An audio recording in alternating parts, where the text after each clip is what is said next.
Hi there, Chris here with another quick tip for you all. In this video we're going to continue our look at painting the Triumvirate of Ynnead box set models. We're going to continue our look at painting the Visarch, and as you can see here we've already finished off a lot of the major components of the model, but now we're going to work on some details, such as the little fur tassel that hangs from his sword, as well as just the other little details all around the model.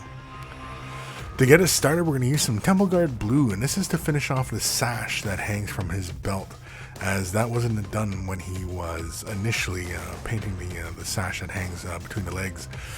That was just an oversight on my part, but sometimes it happens when you are working on a model and you miss a detail, and you go through some pretty lengthy process to do an effect on a model. And so this is really an exercise in duplicating your own effects. Xereus Purple is next. We're breaking it down with some Lamaine medium, almost to a shade kind of wash consistency, but we didn't add any flow weight to it or anything like that. And we're just allowing this to sit in some of the recesses. We're not using too much of it, but we are, where it is gathering, we do use quite a bit. And then we're going to set that aside and allow it to dry, and that's going to give us our shade wash, kind of duplicating the effect that we had on the rest of the cloth. Abaddon Black is next. This is going to be for like the straps and other little details, elbow joins and things like that around the model, as well as the little straps that are like on the little backpack pieces. I don't know what those pieces are called, but the little spines that come out of the back. Anywho, the straps obviously are given a nice strong coat of black. We've thinned it out just a little bit, and so I'm applying it in 2-coat, but that's just so that it covers evenly. And of course, I'm trying to be as careful as possible and catching some of the little joins as well. And that's pretty much it. Like, as far as the black is concerned, there's really not a whole lot of need for the black on a model. Baharroth Blue is next. This is going to be the highlight color for the sash. This is, of course, as you're working on a model as well, you may notice too, like while the purple was drying and I knew I was not going to be in that area, I went on to other colors. And so that's perfectly fine when you are working on a model, that you, while one tiny little area is drying, that you continue work and work on other areas, as long as you know you're not going to be in that area again. With the Baharroth Blue, you can see we simply added our highlights, and again it matches with what we had done previously. Pretty darn good, even though we took fewer steps and went through much more pain in regards to getting the transitions earlier on that sash.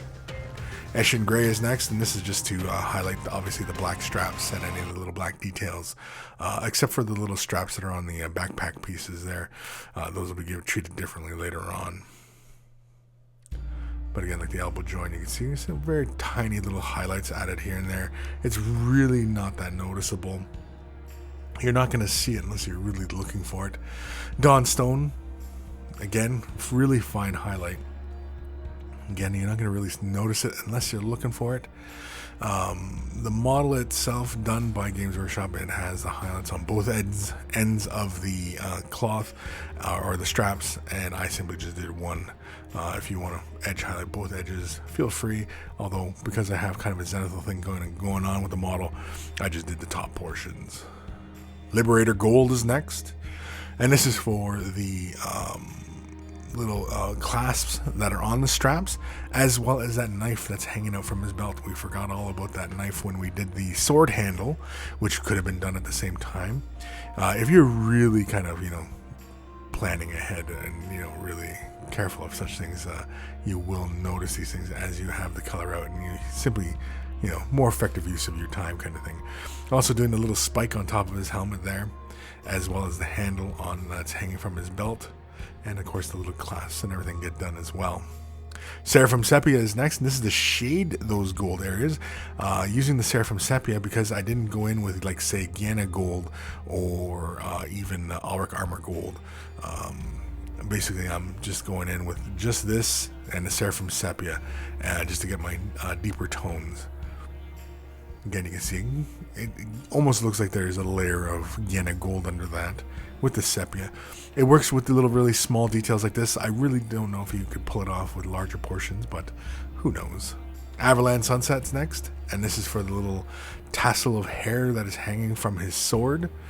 It looks like it's kind of like sprouting from his knee, but it is this long hair that's hanging from his sword. And of course I chose yellow because, again, you got to go with these little spot colors here and there on the model. The gold kind of helps with that yellowish tinge. Casandora Yellow is next. This is just simply a shade wash. This is going to push this to the oranger spectrum.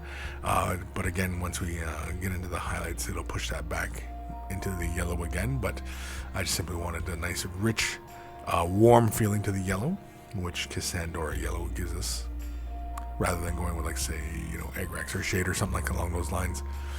Liberator Gold is next, and then this is again to re-highlight a lot of those areas. Again, just trying to be careful, catch little edges here and there.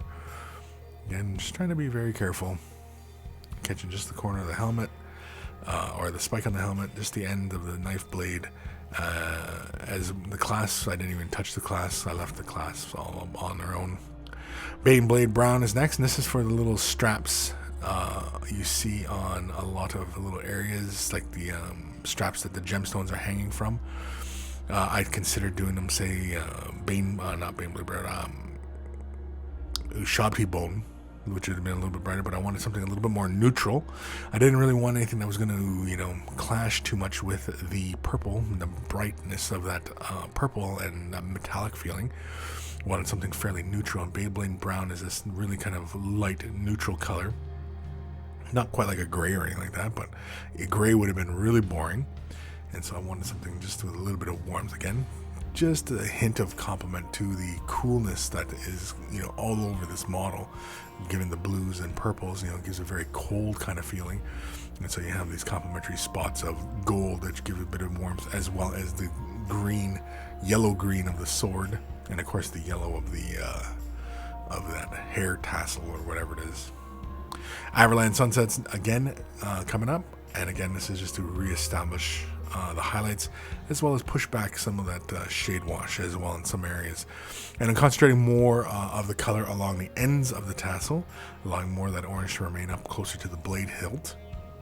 Yriel Yellow is next, and this is to again highlight that tassel. And again, we're just concentrating just on the ends, really just to kind of bring that out. I really didn't feel like I needed to go any brighter than this, although you could come in with, say, Dorn Yellow or Evil Flash Gets Yellow, as well as you if you wanted to go even brighter, but I didn't feel it was entirely necessary. But that is it. That's the details on this model completed. It's as easy as that. We've got even more painting tutorials in the Silver MiniWarGaming Vault. You can watch another one today about how I finish off the symbol of this guy. You just click on the link in the video description below to watch it right now. If you don't have a MiniWarGaming Vault membership, you can click on the link, sign up for a free 7-day trial. Make sure that you get the silver membership so you get access to all the painting tutorials. You get instant access to over 1,000 painting tutorials already in the vault. And so thank you for watching, and happy wargaming.